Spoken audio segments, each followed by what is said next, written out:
অর্থনৈতিক এবং ব্যাংক খাত থেকে শুরু করে যতগুলো গুরুত্বপূর্ণ সেক্টর আছে সেগুলোকে আবার পুনরুজ্জীবিত করার জন্য একটা প্রেশার ক্রিয়েটিং গ্রুপ হিসেবে কাজ করা। আমরা আমাদের জায়গা থেকে সেই রাজপথের অবস্থান আমরা ধরে রেখেছি এবং আপনারা কখনোই ভাববেন না যে ছাত্র সমাজ এখনই তারা হাল ছেড়ে দিবে, এখনই তাদের রাজপথের অবস্থান তারা স্থগিত করে দেবে না। আমরা নতুনভাবে আমরা ফিরে আসা, নতুনভাবে আমাদেরকে উপস্থাপন করার চেষ্টা করছি এবং আমরা আগের চেয়ে অনেক বেশি সংঘবদ্ধ। আমরা খুব শীঘ্রই বাংলাদেশের প্রত্যেকটি জেলায় জেলায়, প্রত্যেকটি উপজেলায়, প্রত্যেকটি ইউনিয়ন, প্রত্যেকটি ওয়ার্ডে আমাদের বৈষম্যবিরোধী ছাত্র আন্দোলনের অবস্থান পূর্বের চেয়ে আরও অনেক বেশি শক্তিশালী করব। আপনারা এমন কিছু দেখতে পাবেন যা আপনারা পূর্বে দেখেননি।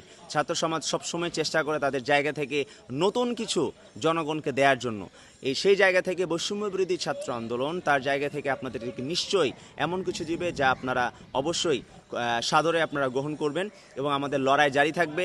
জনগণের উদ্দেশ্যে আমাদের বার্তা থাকবে যে আপনারা সজাগ দৃষ্টি